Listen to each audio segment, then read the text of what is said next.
District है, चैतन्य महाप्रभु यहाँ के थे कृष्णनगर, उस कृष्णनगर से मेरी माता है जो अच्छा।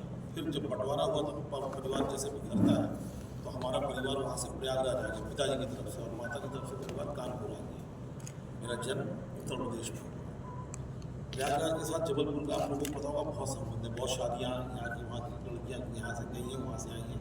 तो हम बहुत बचपन में एक बार एक बारात में आए थे, लगभग वो 35 साल 40 साल से भी ज़्यादा पुरानी बात है। उसके बाद अब मेरा जबलपुर आना हुआ है।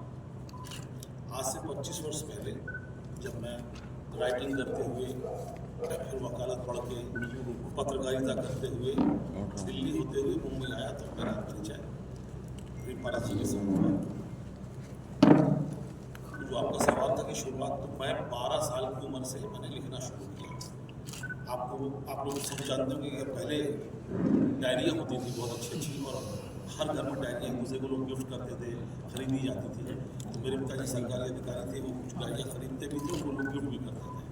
वो डायरियाँ बहुत बड़ी खूबसूरत होती थी, उसका पहले नक्शे वक्शे बने होते थे। अब कोई भी आदमी हर डायरी तो यूज़ करता नहीं है। मैं इंतजार करता था कि जैसे ही 31 दिसंबर हो जाए वो डायरी पुरानी हो जाए तो मुझे मिल जाए, सुंदर डायरी बच्चों को जैसा होता है। और ये सब मेरी 10-11 साल की उम्र की बात बता रहा हूँ। ऐसे ही एक डायरी साल बदला, डायरी मुझे मिल गई, बड़ी सुंदर सी डायरी थी, मैं इसमें लिखूँ क्या। तो छोटे शहर में तब मेरे फादर की पोस्टिंग थी, तो मैं थोड़ी थोड़ी कविताएँ लिखने लगा उसमें, जो उस वक्त आती थी। 12 साल की उम्र में क्या आता था, सिंपल कविता।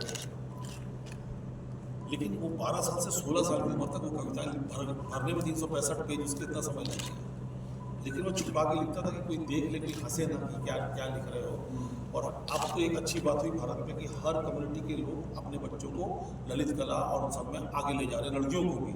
उस समय थोड़ा सा कम था, लेकिन बंगालियों में परंपरा पहले से चली जा रही है, बिकॉज रविन्द्रनाथ टैगोर और इन सब की वजह से ललित कला यानी पढ़ाई लिखाई के अलावा कुछ अगर आर्ट एंड संगीत करना, कल्चर, आर्ट एंड कल्चर, संगीत करना चाहे, कविता लिखना चाहे, डांस करना चाहे, तो माँ बाप ज़्यादा इतराज़ नहीं करते थे।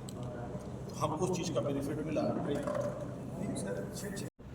उसके पहले महाकाल दर्शन करने के लिए मैं 3 बार मध्य प्रदेश में आ चुका हूँ, और इसको सांस्कृतिक नगरी कहते हैं, तो मुझे यहाँ आने का बड़ा मन था। अभी आप कितने दिन से रहे हैं? मैं कल से हूँ यहाँ पर, कल पूरा दिन इनके साथ था। माँ नर्मदा बाकी शहरों में कुछ यहाँ की खूबी सरलता से यहाँ मुझे तो एक, और माँ नर्मदा बहुत ही, मतलब मैं गंगा के किनारे पैदा हुआ हूँ, संगम नगरी प्रयागराज में, लेकिन माँ नर्मदा भी मतलब अद्भुत है मामला। मतलब मेरा बड़ा मन है फिर से यहाँ आने का।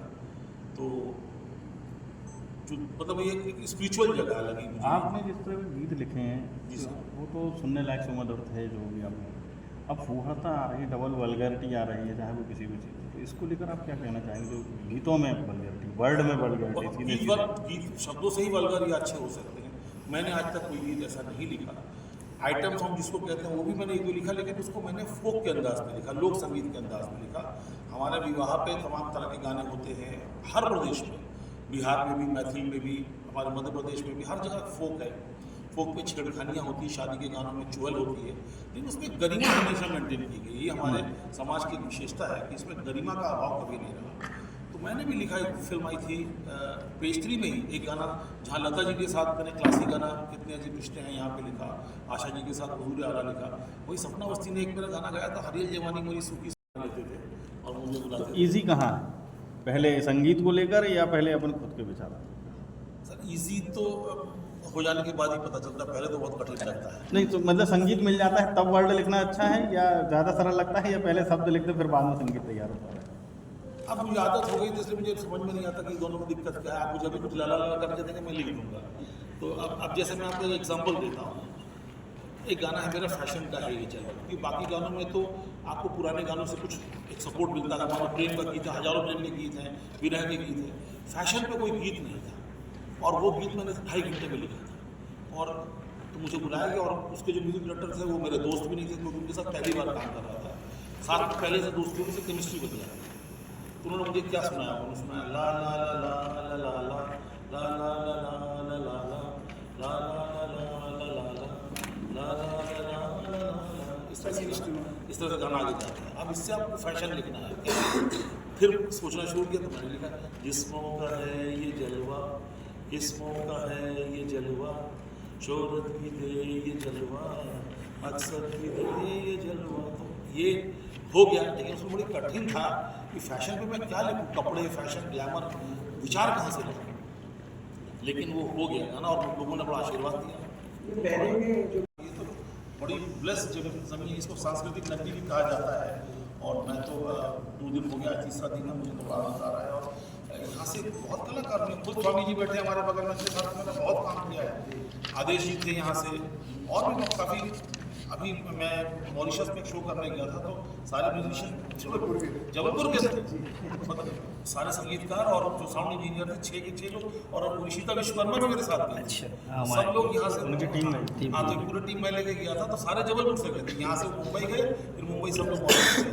जैसे संगीत लिखते समय आपको किस तरह की चुनौती सर, देखिए सिनेमा के लिए लिखते हैं तो हमारी कोशिश रहती है कि फिल्म के साथ भी और फिल्म के बाद भी, तो फिल्म में गाना है तो भी अच्छा लगे, और अगर अलग से आप इसको रेडियो पे सुनते हैं या स्पॉटिफाई वगैरह कहीं सुनते हैं तो उसमें भी एक मज़ा है। अगर ऐसा क्रिएशन हो जाए तो वो बहुत अच्छा लगता है, फिल्म के साथ भी अच्छा लगे, फिल्म के बाद भी। और कई बार क्या होता है कि आपका सिर्फ फिल्म के लिए तो फिल्म खत्म तो गाना खत्म, तो वही चुनौती है कि फिल्म के साथ भी फिल्म के बाद भी आप ऐसा कुछ बना पाएँ, गाना लिख पाएँ या गा पाएँ या कंपोज कर पाएँ, जो दोनों जगह काम है। जय ओशो।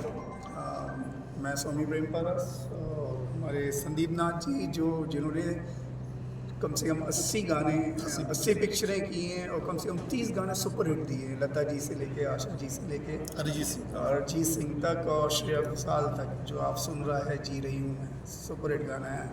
आशिकी 2, मदर 2 और गैंगस्टर और बहुत सारी पिक्चरें हैं, सावरिया। तो हम लोगों ने बहुत काम किया आज से 30 साल पहले बॉलीवुड में, तो मैं उनका स्वागत करता हूँ शोहम आश्रम में वो आए, क्योंकि ये जगह की बात, हमारा उद्देश्य ये है कि जबलपुर एक पूरे विश्व का एक तंत्र की राजधानी है।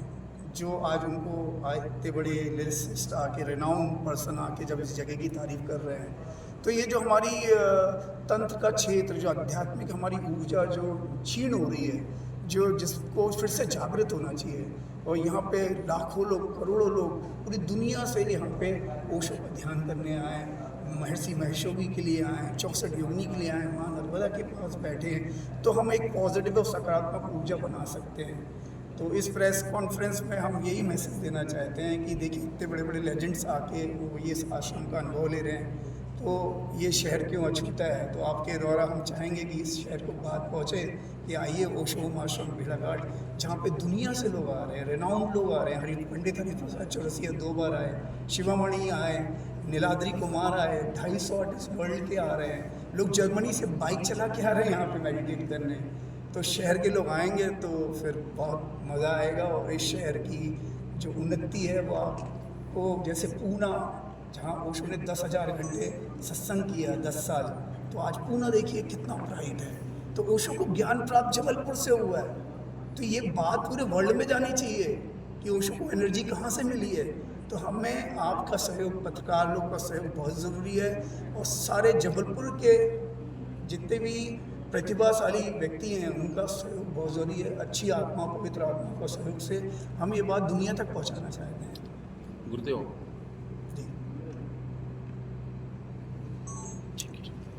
कृपया हमारे चैनल जबलपुर दर्पण जेडी न्यूज को सब्सक्राइब करें व आई बेल को दबाना न भूलें, ताकि हम आपके लिए लगातार शहर से जुड़ी खबरें आप तक पहुंचाते रहें।